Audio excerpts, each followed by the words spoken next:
I realized that the law of attraction stuff was sort of working for me when I stuck with it. And it would only fail me when I would stop doing it. I don't care what happens. I don't care when it happens, how it happens, why it happens. I don't care about any of that. I am going to go all in with this thing that I've had evidence of working for me. The mere fact that other people have experienced quantum leaps means it is a viable option for you. Welcome to the Thought Leader Revolution with Nikki Ballou. Join the revolution. There's never been a better time in history to speak your truth, find your freedom, and make your fortune. Each week, we interview the world's top thought leaders and learn the secrets of how they built a 6 to 7 figure practice. This episode has been brought to you by eCircleacademy.com, the proven system to add 6 to 7 figures a year to your thought leader practice. So, Andrew, why don't you start by telling us your story, how you got to use the law of attraction, what kind of results you generated for yourself. I think that's what we'd like to hear first. Yeah, absolutely. And it's interesting because it's actually very interesting that you asked that question because of all I think when people write books, I would think as an author, an intelligent thing to do to kind of hammer home a point is to tell stories. And I had this very weird goal when I wrote this book of, can I deliver these points without stories? So I realized that, my origin story, if you want to call it that, or my most significant story around this content was not in the book.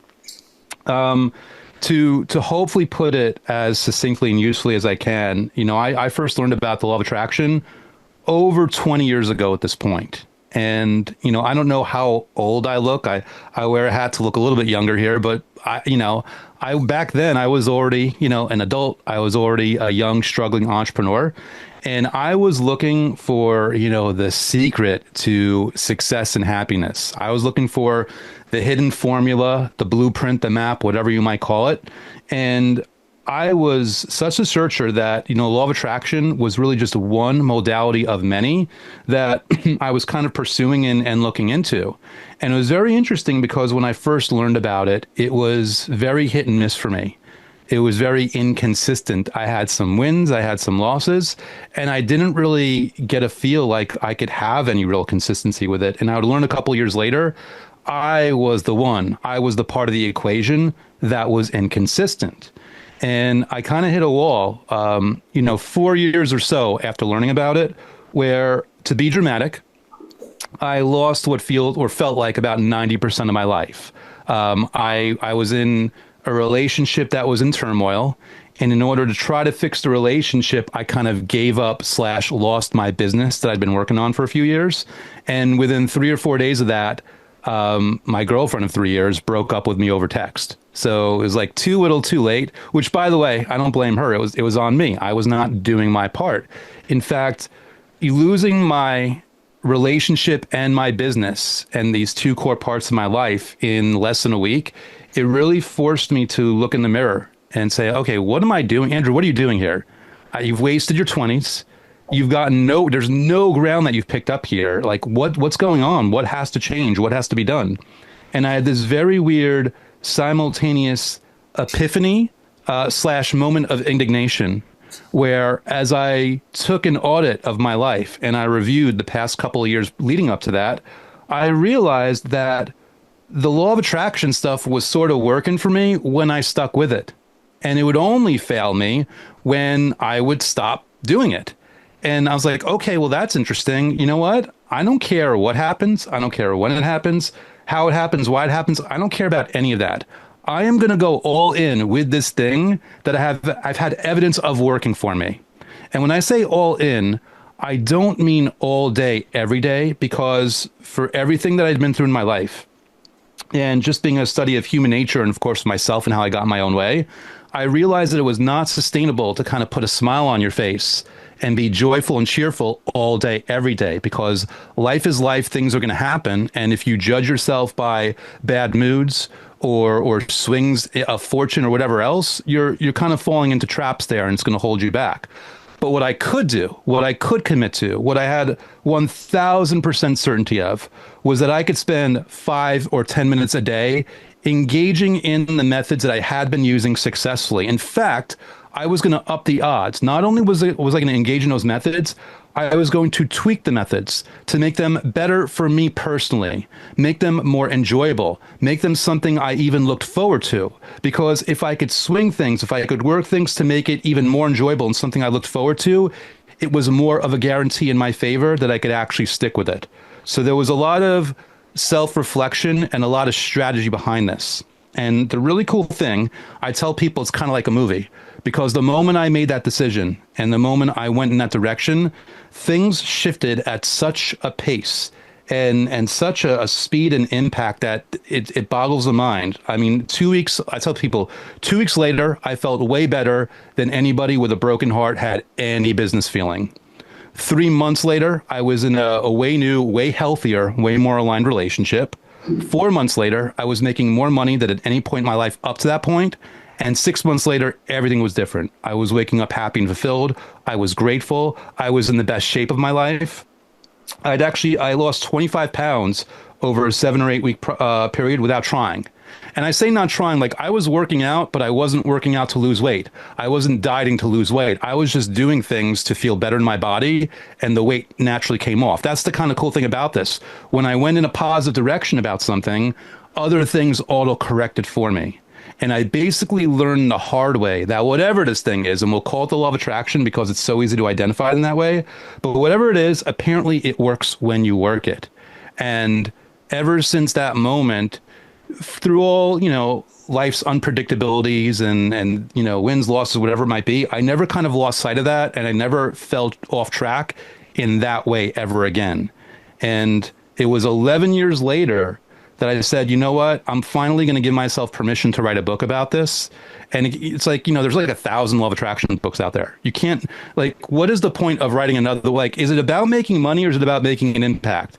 I'm like, Andrew, if you can't say something new or bring something new to the table, what is the point? And, as you can see by the title, I basically challenged myself because, you write a title like this, you make a bold promise like this, and you don't live up to it. We're in a day and age where reviews will keep people from buying another book of yours ever again. So it had to be something where people are going to be like, yeah, Andrew lived up to his word. It was 5 stars. And by challenging myself to articulate the issues in front of me and how I solve them, the rationale was that the more personal a problem is, the more universal it is. So if I can get out of my way and go through my own nonsense and work this out in a way that all of my own self-imposed blocks, and I can articulate that in a way that other people can follow that roadmap, it was hopefully a very sure or strong bet that I was addressing their self-imposed blocks, their limiting beliefs, all the things that they were using to get in their own way as well. And, so far so good. I think it's a 4.6, so we're not perfect, but I gratefully receive every single 5-star review, every single bit of feedback, every single success story. And it's really cool because, and I don't say this to brag, I say this hopefully with enough humility. Even within the last hour of hopping on this Zoom call, I got another email from someone, articulating a win in their life and expressing a significant change. And it's a really cool life to be leading that way. And I'm just very grateful in that regard. So Andrew, how many copies of this book have you sold? North of 150,000. And that's across all formats. So it's not like just of one format, but 1,000. Yes. Audiobook, print, hardcover, softcover, Kindle, and audiobook. 150,000. Guys, wow. Guys, Jack Canfield sells like that, right? Like world famous people. Andrew used the law of attraction to sell 150,000 books. Now, you guys got to get, I had him on my show in late October, but after the immersion. As soon as I started using what he taught me, immediately I signed 6 clients within 4 weeks, right?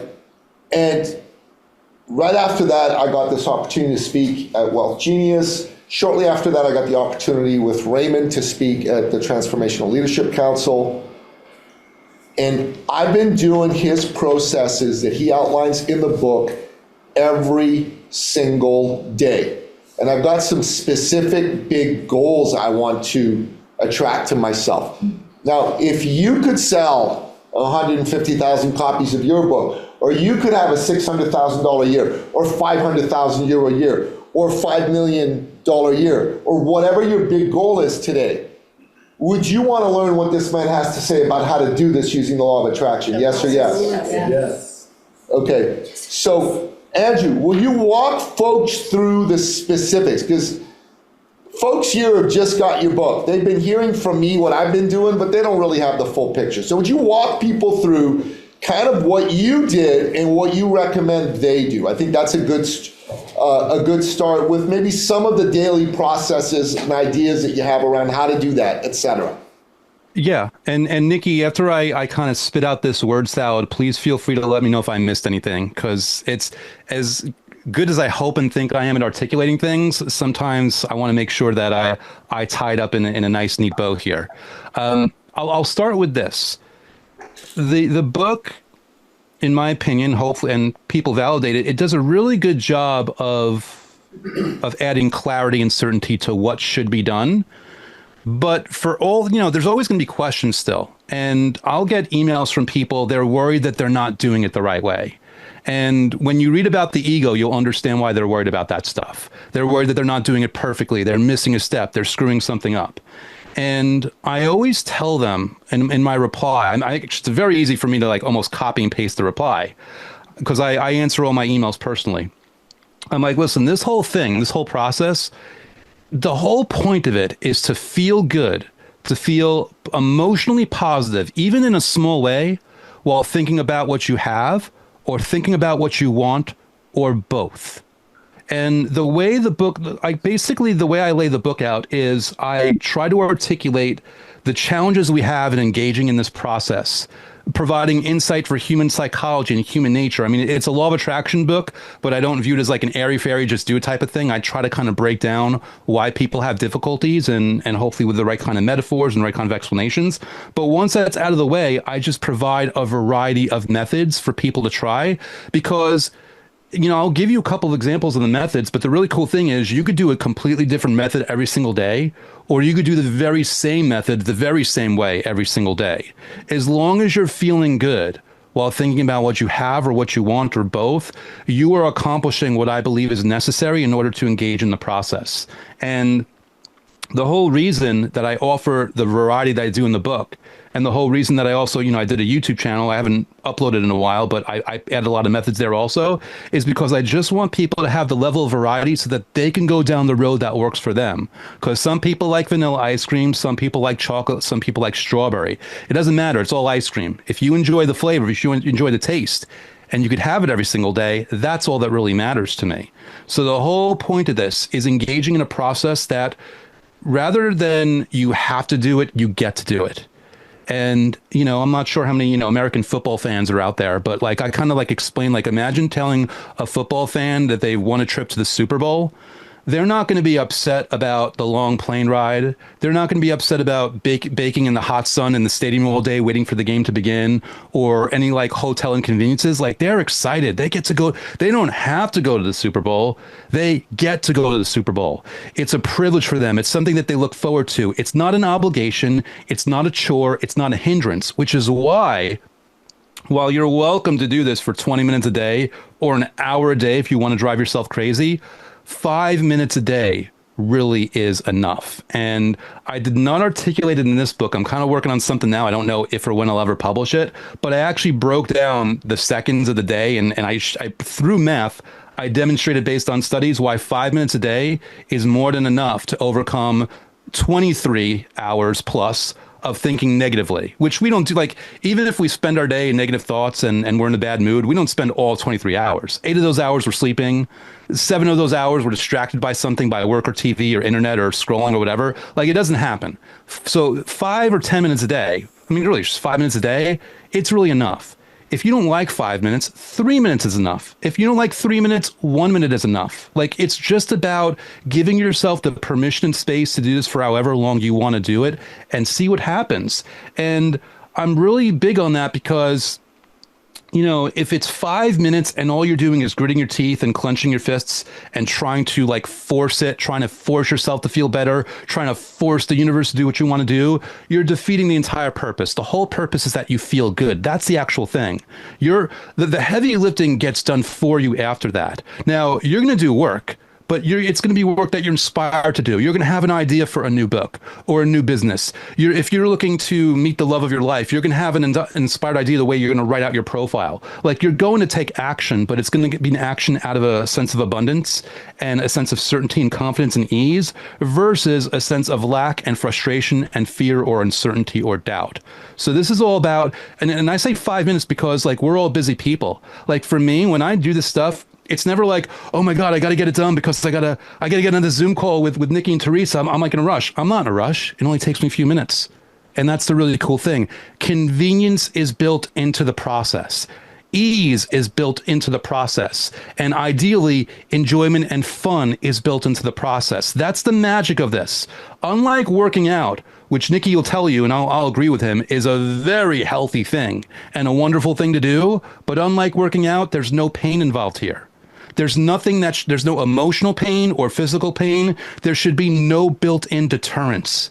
It's all awesomeness. That's the cool thing about it.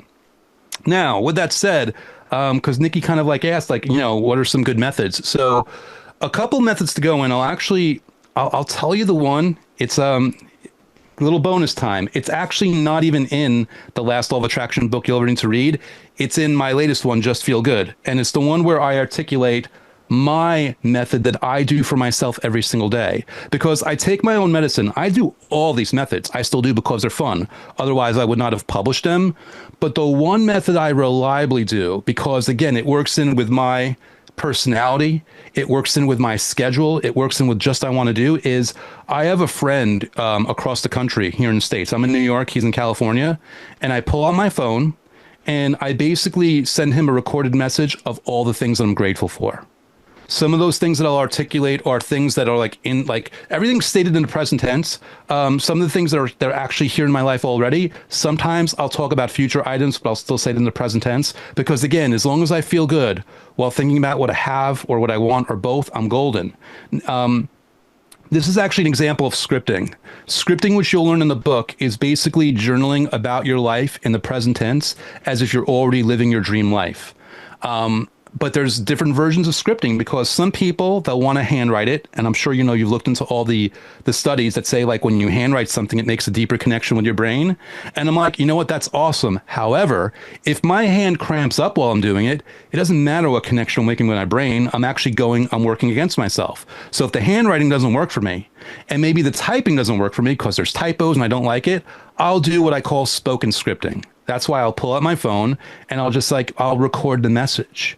What will I speak about? Well, every day I'm grateful for my body. I'm grateful for my health. I'm grateful for my resilience, my tenacity, my intelligence, my state of mind. I'm grateful for every single reader, every single customer, every single listener, every single subscriber, all my products, all my books, all my sales, my business. I'm grateful for all the ways the universe continues to conspire in my favor and on my behalf. I'm grateful, and I say this every single day, I'm grateful for the good news today. Now, what's the good news going to be? I don't know. That's the really cool part. I don't have to assign any kind of expectation or meaning to it. It doesn't have to be significantly good news. It could be kind of good news. And on those days where I don't see what the good news is, I'll actually find out a week later that something good happened and there was good news that day. I've never really seen it miss, big or small. I'm grateful for the good news every single day. I'm grateful for the huge wins in my favor. I'm grateful for the continuing inflow of abundance in terms of financially, in terms of health, in terms of relationships, in terms of everything.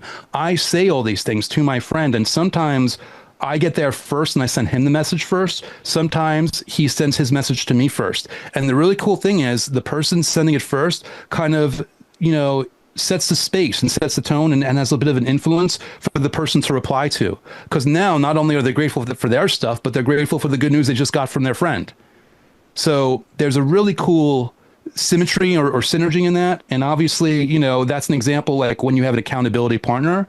but you don't need an accountability partner. Another one of my favorite methods that you'll learn from the book is what I call a gratitude blitz, which, by the way, was a version of what I just gave you. That's where you set a timer for however long, 1 minute, 3 minutes, 5 minutes, and you just like recount all the things that you're grateful for in your life. And listen, I don't know anyone's personal story right now. I don't know what you're going through. I'm sure life is not perfect. I'm sure there's certain days where it's hard to be grateful because there's this huge thing weighing on you. But I want to remind you that even in the face of negative stuff, which, by the way, I'm not perfect. This Mr. Law of Attraction here, I have that stuff too. But even in the face of that, I can still be grateful for my heart that's been beating every single second of every minute, of every hour, of every day, of every week, of every month, of every year, of every decade that I've been alive, tirelessly pumping blood and oxygen and nutrients to my other organs, which have served me for that long. My hands, my fingers, my arms, my feet, my toes, my legs, every single organ, every single cell in my body, you know, my skin for touch, my eyes to see, my ears to hear, my tongue to taste, my mouth to speak. This device that I'm on right now, oh my God, I run my business on this device. I reach people and connect with people on this device. If I so choose to engage in online dating, oh my God, this device handles me. Online banking, this device handles me. Online shopping, the convenience of Amazon, which not only gives me stuff in like that day, but is the huge, like a wonderful worldwide global facilitator in getting my book and my message, my books and my message to people. Like this is all a gratitude blitz. And a really cool thing about a gratitude blitz is like the first 20 seconds, it's like whatever. The first 30 seconds is like, oh, that's cool. Like 90 seconds, 100 seconds, 120 seconds in, you're like, whoa, like life is pretty cool. Like I have genuine, like just the air in my lungs, you know. I think anyone who's stubbed their toe and or broken a bone, they understand inconvenience and they could be really grateful for the convenience of their healthy body right now. There's just so much there. It really is never ending. And it's like a muscle. Like the more you do it, the more you kind of work out with the blitz, the better and easier it gets. And you start thinking of like cool things you'd never considered. Oh my God, not only do I remember my best friend from like 8th grade, but I remember the huge favor they did for me like 2 years later that worked things out for me. I remember my first crush. I remember the first person who had a crush on me and how validating and how wonderful that felt. I remember my first kiss. I'm grateful for my next kiss. I'm grateful for toys at the bottom of cereal boxes, even though I have no interest in them anymore. But I'm grateful for the joy they gave me when I was a kid. I'm grateful for the Happy Meals, you know, that I had as a kid. Like all this, again, it's never ending, never ending. There's so much cool stuff. One more method, which you'll learn about in the book, is I call it the time-lapse method. And what I love about this method in particular, not to put the weight of pressure on it or anything, but it was one of the primary methods I was using in that period of life that I described a couple of minutes ago, where I had like such a significant turnaround. And the reason I think part of what made it work so well is it was a tweaked method. I had changed it to work for me personally and make it more dynamic than the version I had learned about in the past. Because the old version didn't kind of go as deep or profound as mine, in my opinion. But basically what the time-lapse method is you're going to list out 15 things that you're grateful for.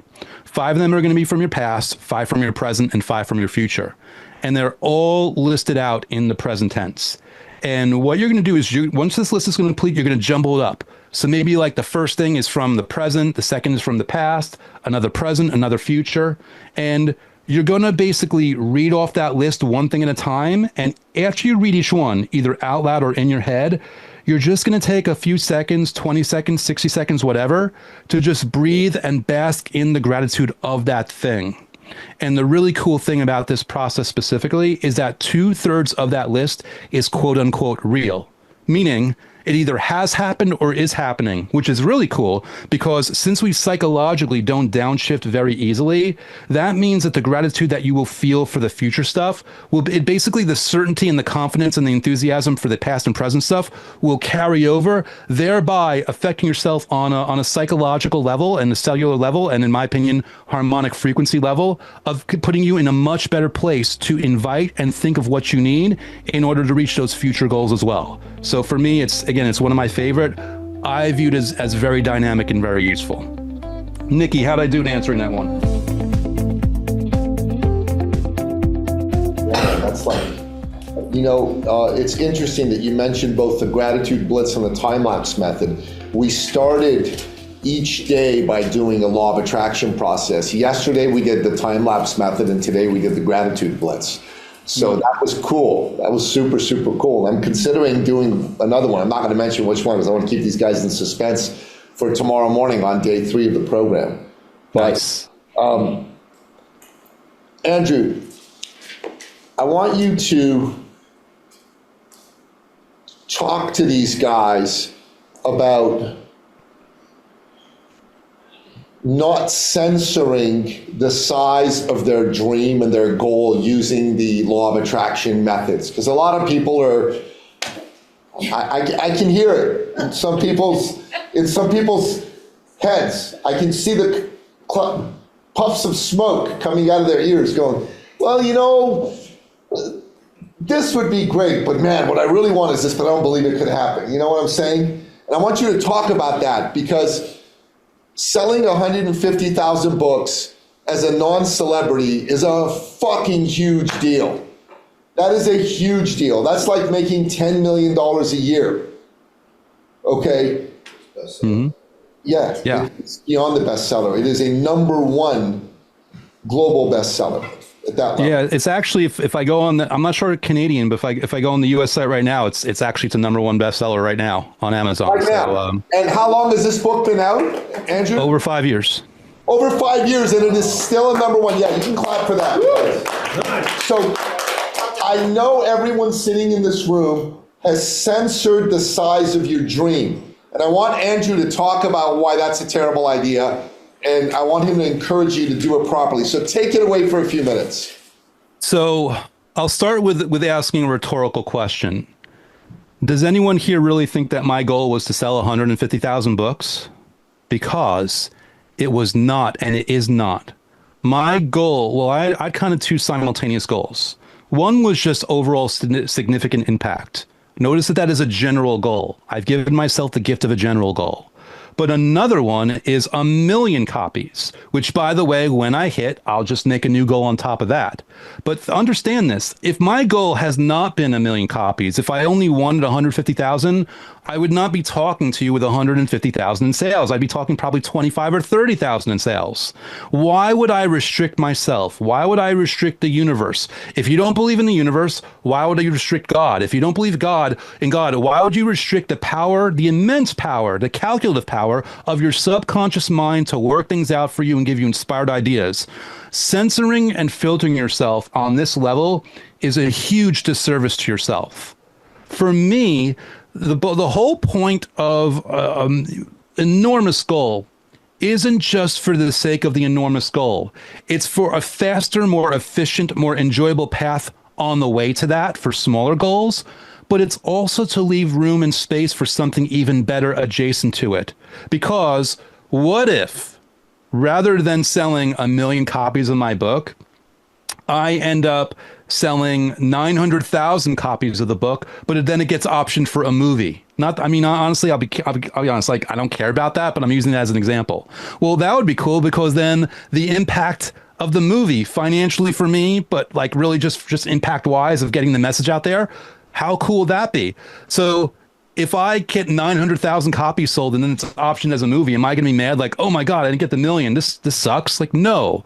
But the whole point is, I want these large goals that are going to pull me along through inspiration, through instinct, through whatever it might be. It's, again, like, for me, it's the worst thing in the world. And I know why people do it. The reason people censor themselves or limit themselves is because here's where it comes down to. And this, by the way, is one of the reasons why a lot of people don't stick with the law of attraction. Because God forbid you go down this process, you go down this road, and it doesn't work. Now you've lost all hope.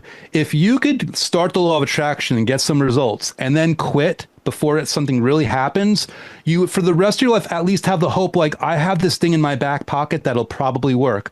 I don't have to risk giving up or losing hope. But there's a fear there of like trying to do something and it not working.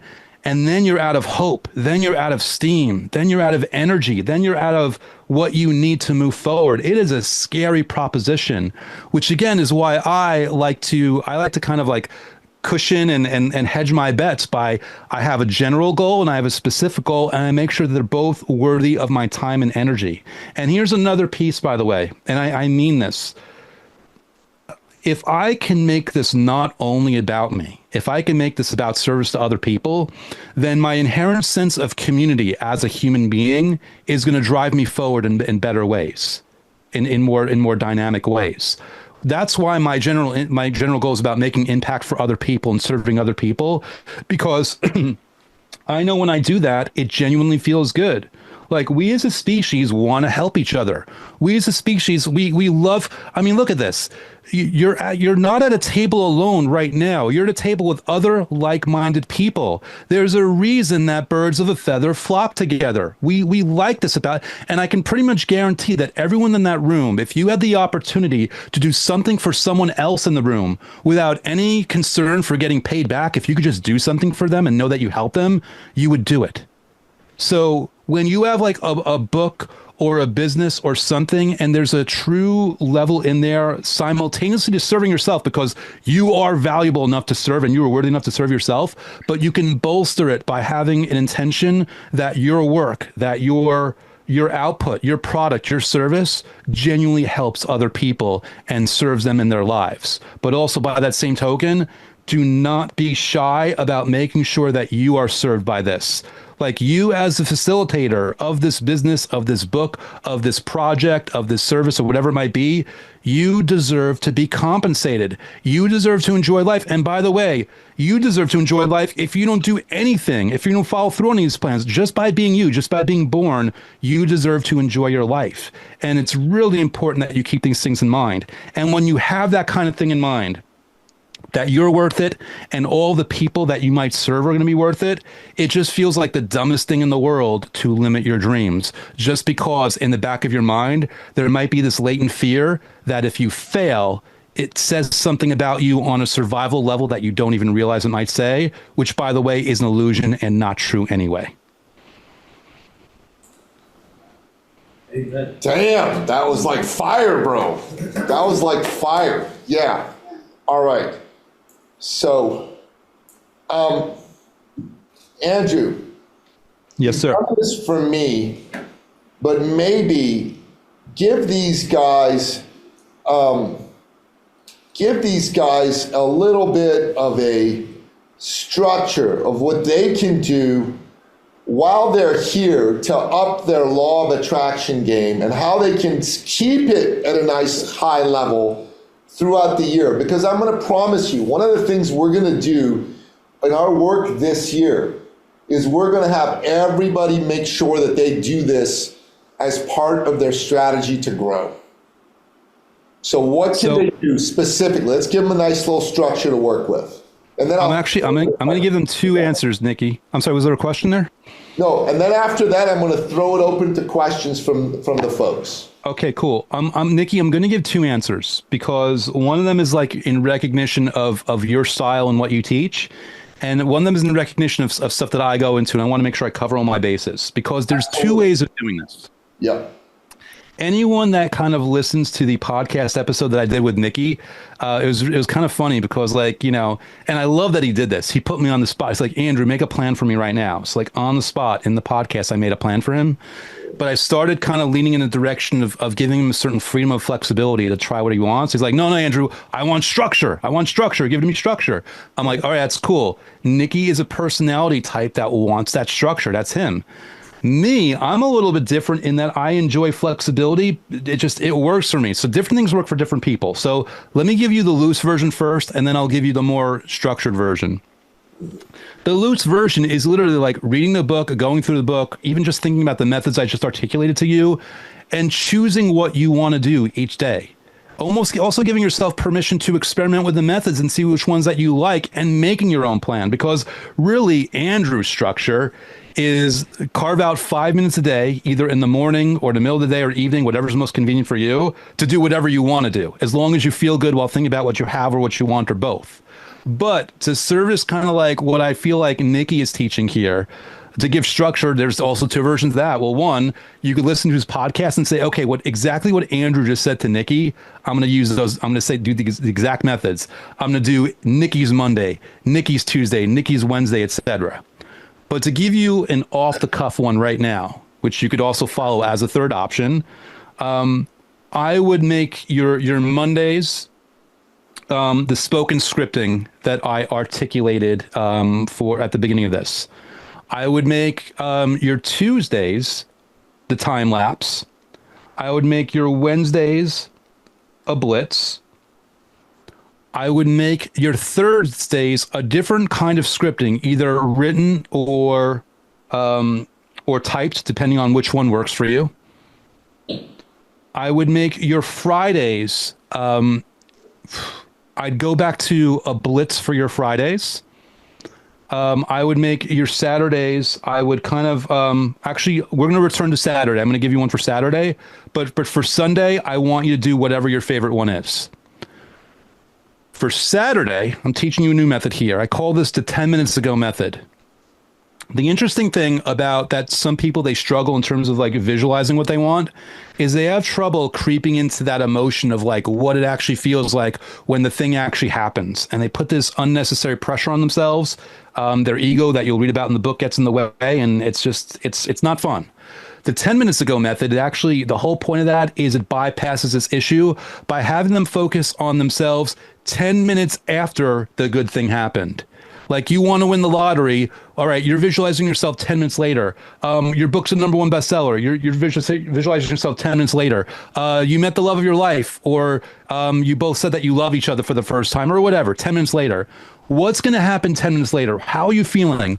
Are you posting on social media about it? Are you texting someone about it? Are you having a phone call about it? Is somebody congratulating you? Like, in your life, based on your personality, based on who you actually are, what is that moment actually like 10 minutes into the future, with no expectation that you have to be ecstatic anymore because it's 10 minutes later? Like, maybe you're still excited, maybe you're not, but there's been an evening out, so there's a much less pressure of that moment, but it's also future pacing yourself in a great non-pressure way that you can kind of crawl into that. Nikki, I hope I've articulated that one well, and I hope I've given the structure you were looking for. No, that was awesome, man. That was awesome. What was the Thursday one? Thursday was different scripting. Written or typed scripting, yeah. So yeah, because like spoken scripting is one version of the dynamic, but then another one is to actually either write it or type it and engage your mind and engage your energy in that way as well. Again, this is just me looking to give you variety. For all I know, again, I don't want to lean too far from Nikki's perspective here, but for all I know, you're going to dive into that book and you're going to learn a different method that's just going to speak to you. And you're like, okay, that's going to be my Thursday from now on. In fact, that's going to be my Thursday and my Friday and my Saturday because I love it, until you don't love it anymore. And then you put something else in its place. So Rod, he's also going to be speaking at the next Sovereign Man meeting. So you're going to get to see him again. How cool is that, right? Nice. So, do you have a question or a comment? That's you? Did you want to come around? Yes. Yeah, come so he can see you, right?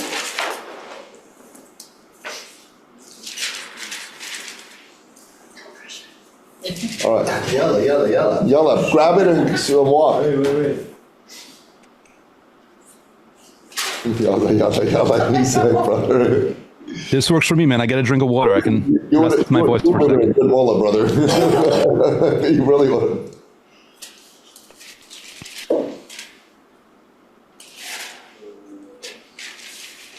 I've written a whole lot down. Wow. Okay. All right, come on forward. Introduce yourself. Tell him who you are and what you do, so he can see you. Okay, he can see you now. Hey, Andrew. Nice to meet you. You don't do that. Nice to meet you. A little further back. I'm Matthew from Belgium. Hi, Matthew. I'm an architect, and I want to regenerate our planet so we can live here for many generations to come. And my question is, so walk me through the exact way you made that key decision in your life. Like, okay, you said you're not feeling good, and then you just decided it, but how did it really happen to make that big decision? So I hope I can articulate this the right way. We should not and we do not have to hit rock bottom in order to make this kind of a significant change, right? But for me, it's and this isn't really going to answer your question well, and it doesn't have to be this way for you, but it just happened. Like I just decided, like I was so angry at myself, and so I was angry for the way I had screwed up. I was tired and impatient for all the failure that I had dealt with beforehand. And it was like this perfect storm of being that frustrated, but also having enough insight that I've worked on myself that I'm like, I could do this. And part of the thing that kind of helped it along for me, not to give anybody an out, but I made it very easy. This was not a difficult, like to spend 5 minutes a day doing stuff that I already knew, just feeling good. It was not a difficult thing. And the real key was just based on the 4 years of failure before that, not only to not be deterred by failure, but to not be deterred by success.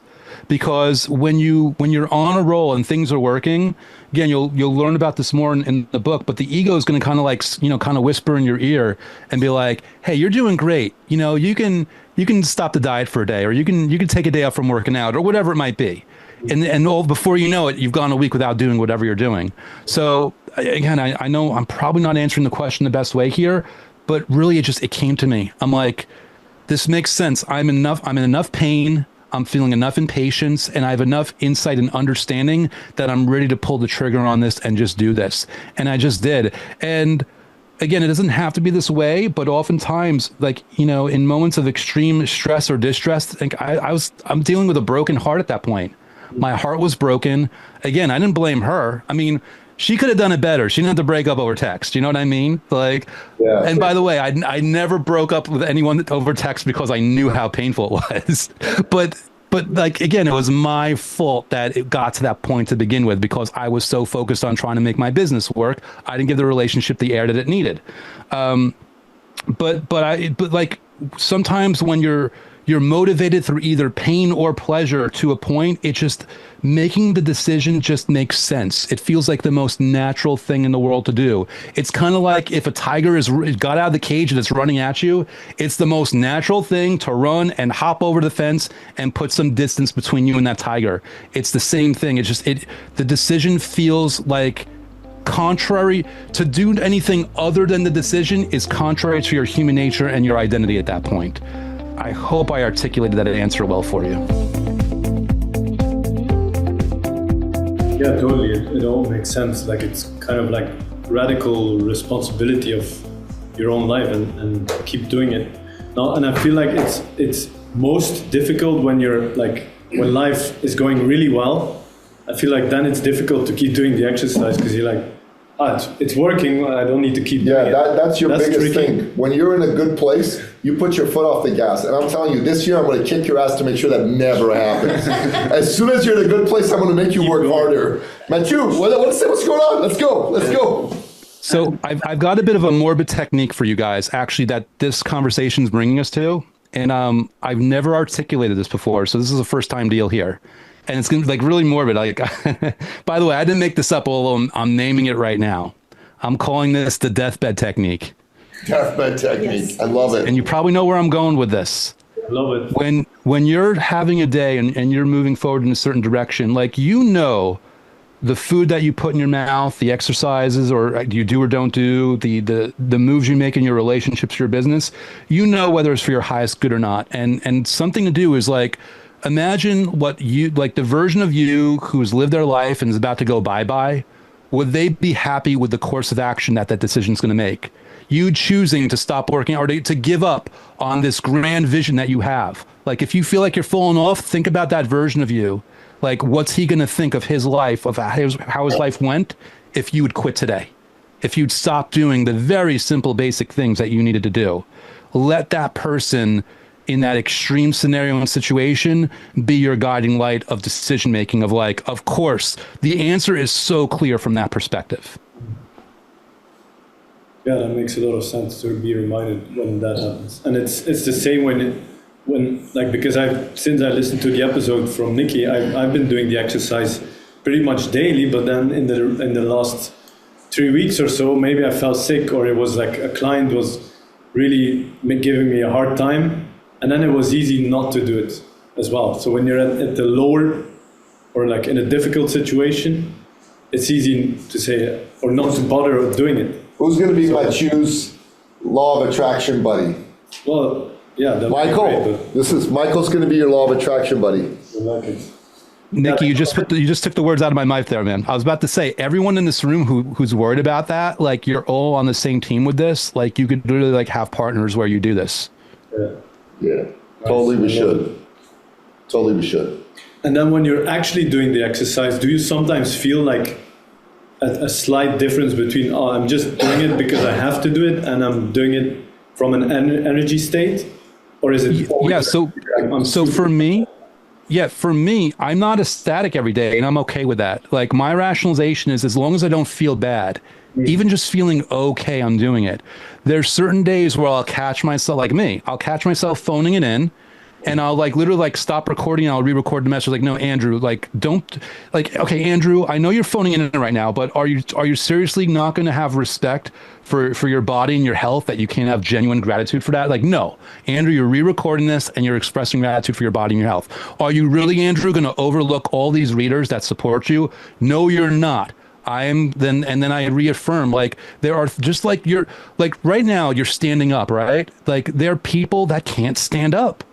Like, they literally can't stand up. So, like, it should be impossible. Like, if you really should consider that, it should be impossible to not have gratitude for your spine, your body, your health, and things of that nature. When you think of it from that perspective and you remind yourself in that way, it becomes very easy to just feel the slightest bit of gratitude or power, impact, or emotion behind this. And that's all you need, just a little bit. I don't put any pressure on myself.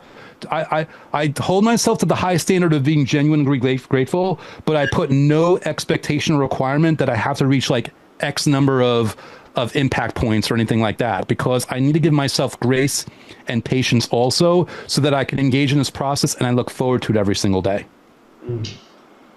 So that means that when you're having a rather difficult day, doesn't have to be a bad day, you'd focus more on simple things to be grateful, and maybe on a day when you're like rocking and everything's going great, you stack on that and you go to like, I'm grateful for my private jet that is going to bring me to the whole world. Like, is that? No, that's future language. I know, present but if language. it's part of, It has to always be present language, Yeah, even if it's a future thing. Because you want this is what he taught me that was very important. You want your subconscious mind to always think it's happening now, even if it's a future idea, because then it will start to attract it for you now. Yeah.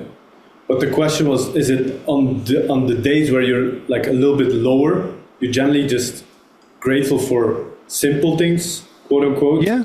And when I'm grateful for whatever I need to be. Like, something happens that bothers me, like, it still bothers me. It's fine. It is what it is. But it's not going to prevent me from being grateful for the things that are good in my life.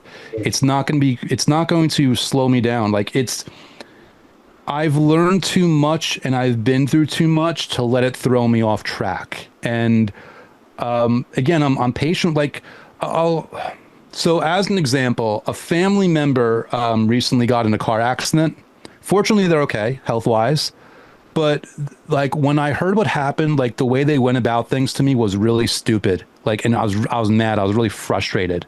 Like, I can be grateful that, like, okay, you're healthy, but there's certain things that they did, and like, I had to like take the lead and handle like a lot of the paperwork. It was annoying. I heard Nick, you cursed before, so profanity's fine here, right? Profanity's fine. It was fucking annoying. Like, it was the worst. Like, I was just like, I don't need this. I don't need this nonsense. But in the middle of that really annoying paperwork and that annoying stuff, I could still be like, I'm still going to take those few minutes out and send that message to my friend. Like, okay, the reason I can take the time, like, what's cool for me is like, this paperwork's really annoying, but I've built my business that I don't work for anyone, so I could take half a day to do this. And I don't have a boss breathing down my neck. That's awesome. I'm grateful for that. And I don't have to worry about doing any kind of like revenue creation today because the revenue's being created for me. Oh my God, I'm grateful. That person was healthy. I'm grateful. I'm healthy. I'm grateful. So that even through this annoying thing that I'm telling you, it pissed me off. it didn't get in the way of the stuff that was important, the stuff that I need to kind of keep my mind on, even though I was in a bad mood for what I had to go through, which is fine. I give myself permission to be in that bad mood because I know overall I'm still always coming out ahead on feeling better than not feeling better. Amen.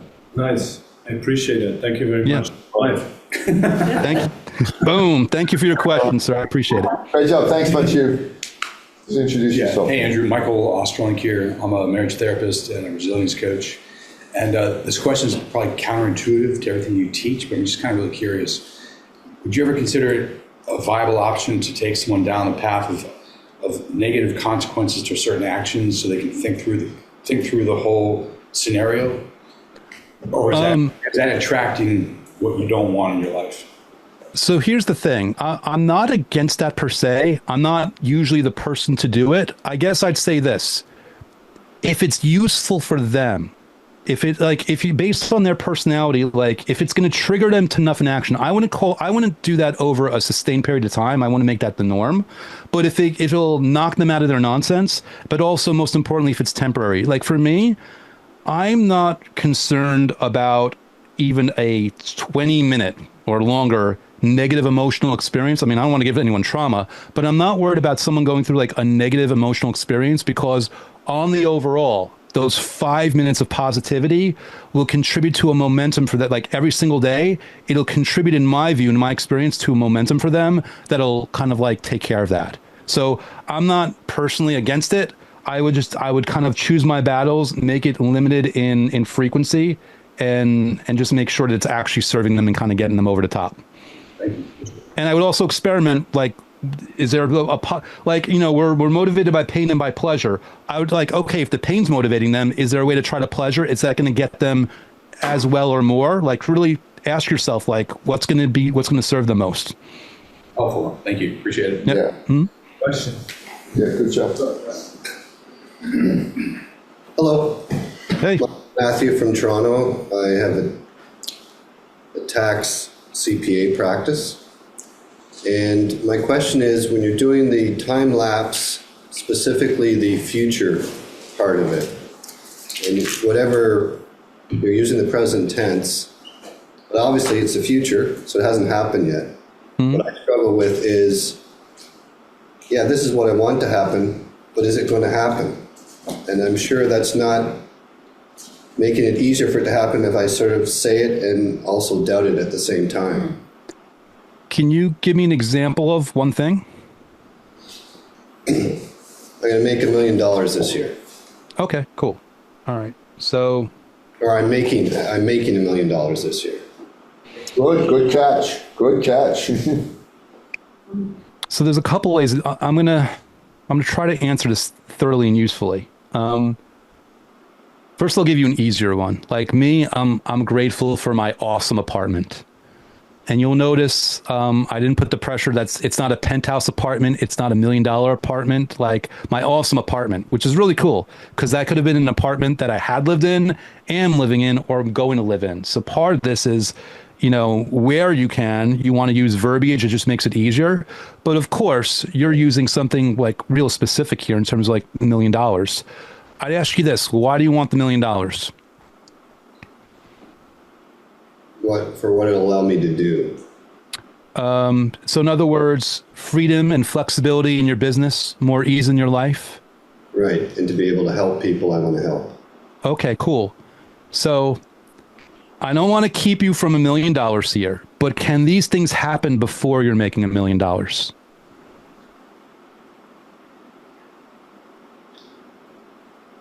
Yes. Cool.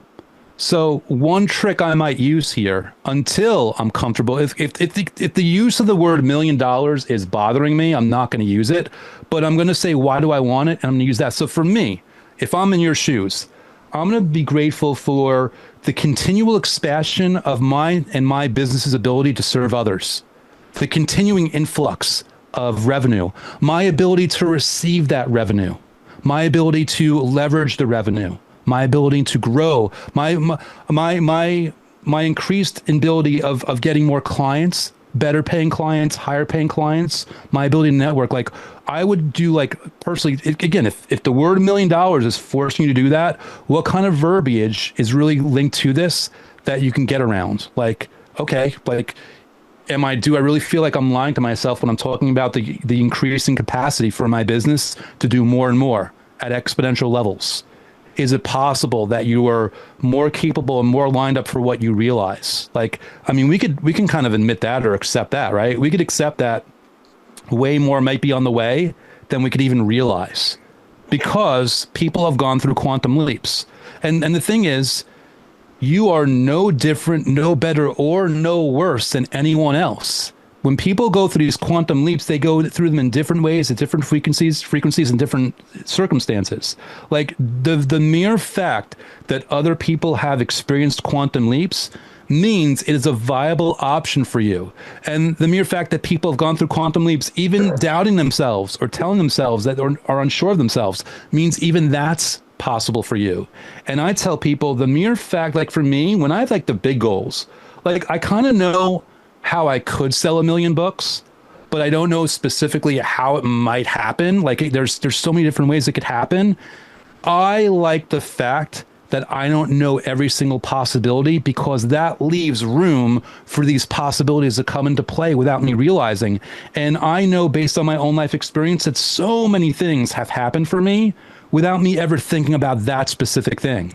There's been certain things I've thought about and I'm like, all right, cool, I'm going to do that because that's an intelligent and strategic way to go about it. But then there's been other things that have been amazing for me. So for me, it's like, okay, why do I want the $1 million? Okay, cool, those things.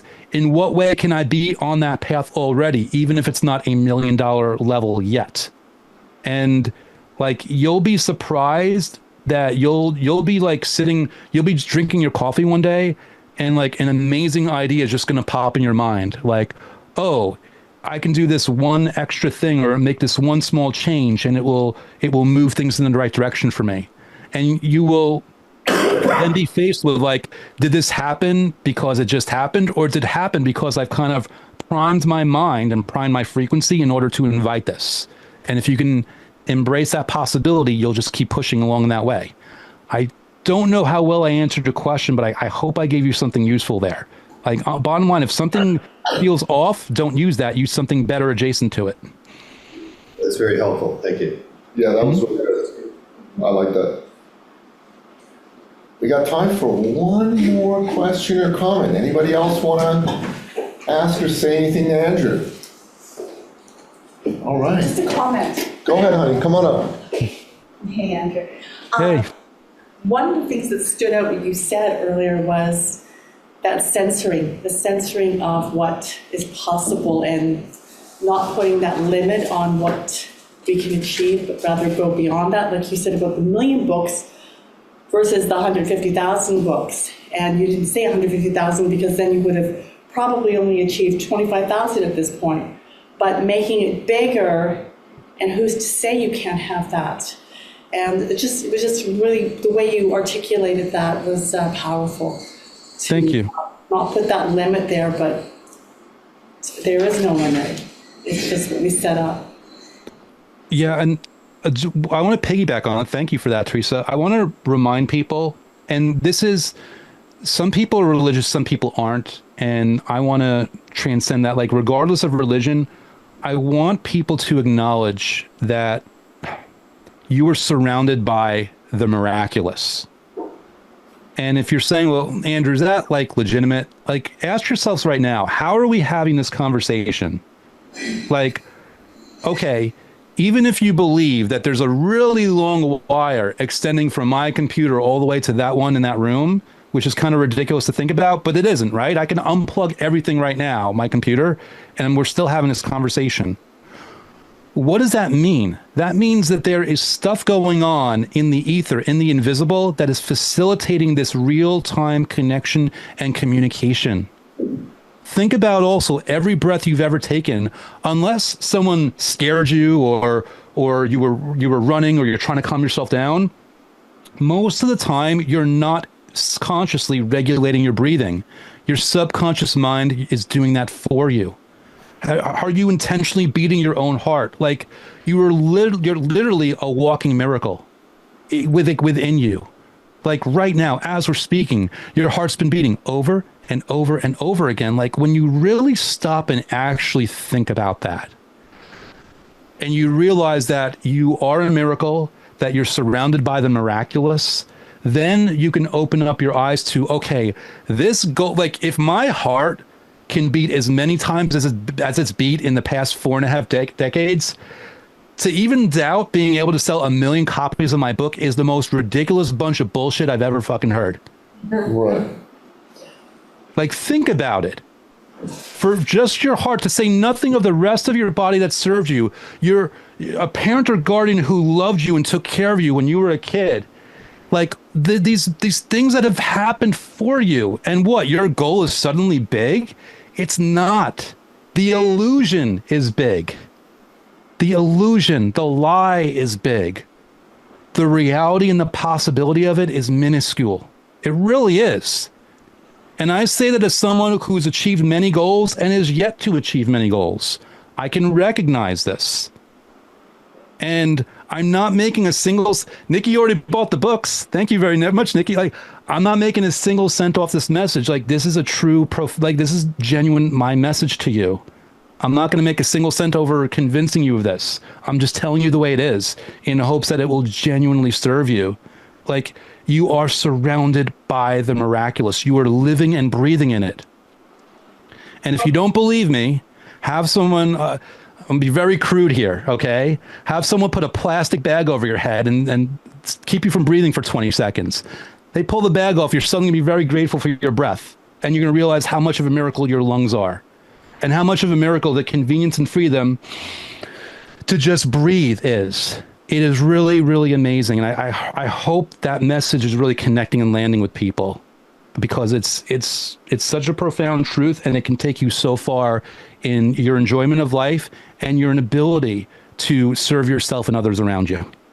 There's a client I had that this brought this all back to me. I haven't thought of him in so long, but you actually reminded me of this client I used to be so grateful for. I used to work with Tony Robbins for many years, and I used to get all kinds of clients, different people, different types of people. But this one man showed up. We could only do it on Zoom because he had lost his tongue. So I had a client that couldn't speak to me. He had no tongue. He lost to cancer, and his wife was leaving him. And there was this world he was in, and I remember having to learn to communicate with this man via Zoom. We had to create our own language and type back and forth to one another and support him.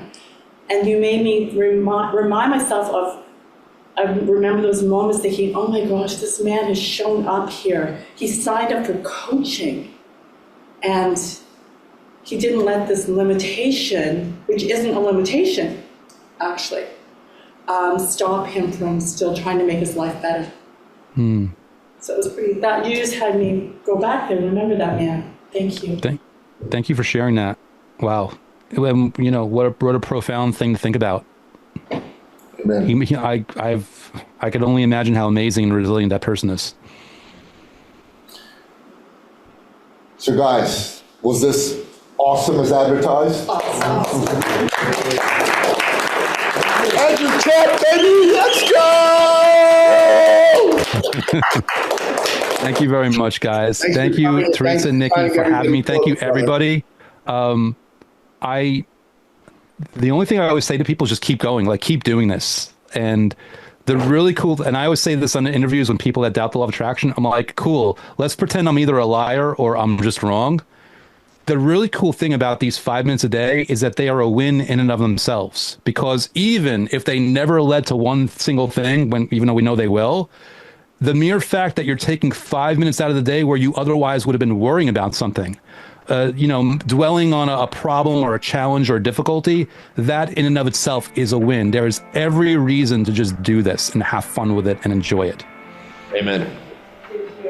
Amen. Thank you, Andrew. Thank you, guys. Bye, buddy. Be good, Nikki. Take care. Bye. Bye. This episode has been brought to you by eCircleAcademy.com, the proven system to add 6 to 7 figures a year to your thought leader practice.